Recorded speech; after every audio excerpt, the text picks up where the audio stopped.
ഇതൊരു പെൻ ഹോൾഡറാണെന്ന് പറഞ്ഞാൽ ആരെങ്കിലും വിശ്വസിക്കുമോ? എങ്കിൽ വിശ്വസിക്കുന്നവരും വിശ്വസിക്കാത്തവരൊക്കെ ഓടിവായോ, നമുക്കിതെങ്ങനെ ഉണ്ടാക്കുന്നതെന്ന് നോക്കാം. അതിനായിട്ട് ആദ്യം തന്നെ നമുക്ക് ഇതുപോലെ ഒരു ബൈൻഡിലോ കാർഡ്ബോർഡിലോ നമുക്കൊരു പാണ്ടയുടെ പിക്ചർ വരച്ചെടുക്കുക. പാണ്ടയുടെ തന്നെ വേണമെന്നില്ല, നിങ്ങൾക്ക് ഇഷ്ടമുള്ള പിക്ചർ വരച്ചെടുക്കാനാണ്.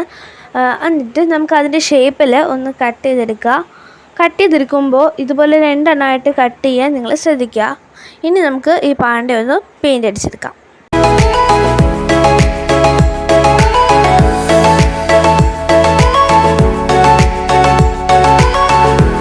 നമ്മളങ്ങനെ പാണ്ടയുടെ ഒരു പീസ് മുഴുവനായിട്ട് കളർ അടിച്ചെടുത്തിട്ടുണ്ട്. മറ്റേ പീസിൽ നമുക്ക് A4 പേപ്പർ കവർ ചെയ്ത് കൊടുക്കാം. നമ്മളങ്ങനെ ഒരു പീസ് A4 പേപ്പർ കവർ ചെയ്തെടുത്തിട്ടുണ്ട്. മറ്റേ പീസ് നമ്മൾ പെയിൻ്റ് അടിച്ചെടുത്തിട്ടുണ്ട്. ഇനി നമുക്ക് ഒരു ബോട്ടിലിൻ്റെ താഴത്തെ പോർഷൻ ഇതുപോലെ കട്ട് ചെയ്തിട്ടെടുക്കണം. ഇനി നമുക്ക് പെയിൻ്റ് അടിച്ചെടുത്തിട്ടുള്ള പാണ്ടയുടെ പീസിലേക്ക് വീഡിയോയിൽ കാണുന്ന പോലെ നമുക്ക് ആ ബോട്ടിലിൻ്റെ പീസ് ഒട്ടിച്ചു കൊടുക്കണം. അപ്പോൾ നമുക്ക് ഇതുപോലായിരിക്കും കിട്ടുക.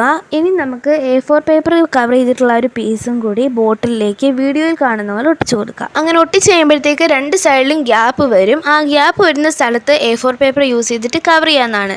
ഗൈസ്, അപ്പോൾ ഇതാണ് നമ്മുടെ ഫൈനൽ റിസൾട്ട്. ഇത് നമുക്കൊരു ഡെസ്ക് ഡെക്കോറായിട്ടും പെൻ ഹോൾഡറായിട്ടും യൂസ് ചെയ്യാവുന്നതാണ്. അപ്പോൾ വീഡിയോ ഇഷ്ടപ്പെട്ടിട്ടുണ്ടെങ്കിൽ ലൈക്ക് ചെയ്യാനും ചാനൽ സബ്സ്ക്രൈബ് ചെയ്യാനും മറക്കല്ലേ.